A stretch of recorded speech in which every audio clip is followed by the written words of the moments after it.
Oh, combien il est nécessaire d'être crucifié au milieu de nos bénédictions. Combien il est nécessaire que Dieu mette sa bénédiction à l'abri de notre moi, de notre ego, en nous montrant continuellement ce que nous sommes et que tout est par grâce. S'il nous accordait une quelconque bénédiction du succès et de la prospérité en tout, ce n'est pas parce qu'à ses yeux, il y a en nous quelques mérites, malgré ce que les hommes puissent penser. Quoi que nous puissions être parmi les hommes aux yeux de Dieu, nous ne sommes que des lépreux. Ce qui importe, ce n'est pas le progrès que nous faisons parmi les hommes, mais le progrès que nous faisons avec Dieu.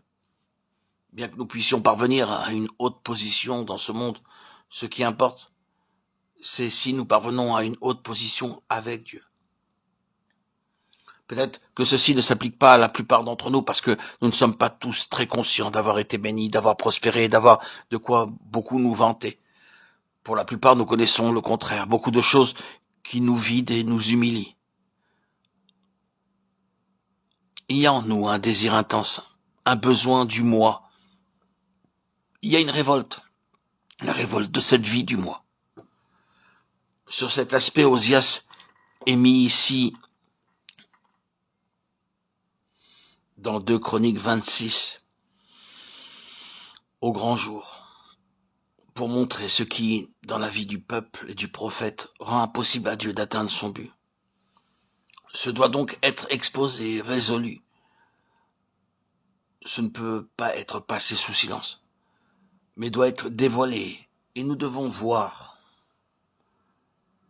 Cela étant, que Dieu doit atteindre le but auquel son cœur est attaché, c'est-à-dire un peuple, même s'il n'est qu'un dixième, un reste, un peuple qui répondra au désir de son propre cœur, qui lui donnera satisfaction dans l'intention totale de sa volonté.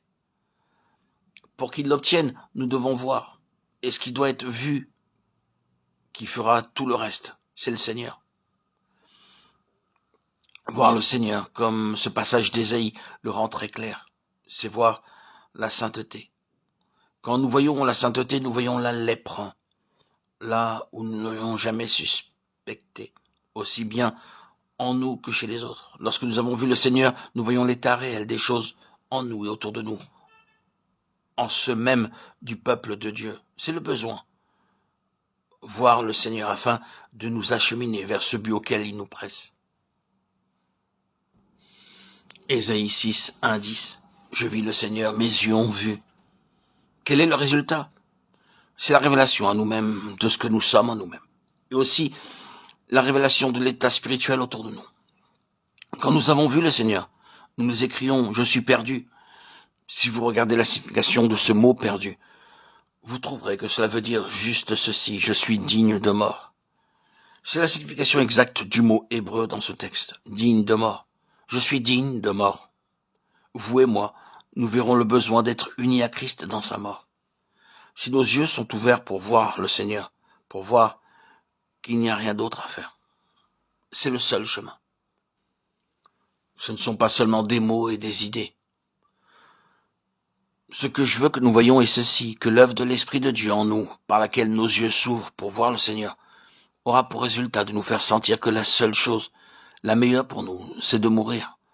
C'est d'en finir avec nous-mêmes. En êtes-vous arrivé là? Satan continuera naturellement de s'activer sur ce terrain qu'il possède. En fait, chez beaucoup de personnes, en essayant de les forcer à mettre fin à tout cela pour intervenir sur quelque chose que l'Esprit de Dieu est en train de faire. Détourner cette chose à son avantage et créer une tragédie. Restons dans le domaine spirituel et reconnaissons que le Seigneur travaillera en nous pour sa propre gloire et pour de glorieuses possibilités en nous amenant à la place où nous sentons profondément et terriblement que la meilleure chose pour nous c'est de mourir. Alors, il nous aura mis d'accord avec sa propre pensée à notre sujet. Je suis perdu. Et le Seigneur pourra bien dire, exactement, je l'ai su tout le temps. Il m'a été difficile de te le faire savoir. Tu es perdu. Quand nous arrivons à cette place, nous arrivons au lieu où nous pouvons commencer. Tant que nous imposons continuellement, occupant la place comme Osias, entrant dans le temple, dans le sanctuaire, occupé, actif en nous, en ce que nous sommes, tant que nous remplissons le temple, le Seigneur ne peut rien faire. Il dit, regarde, tu dois sortir et arriver au lieu où, de ta propre volonté, tu te dépêcheras de sortir parce que tu verras que tu es un lépreux. C'est ce qui est dit au sujet d'Osias.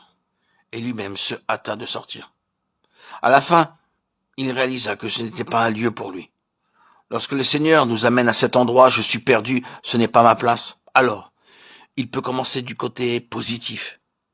Il a un chemin ouvert. Voir est une chose terrible et pourtant extrêmement nécessaire. L'aboutissement est une chose très glorieuse.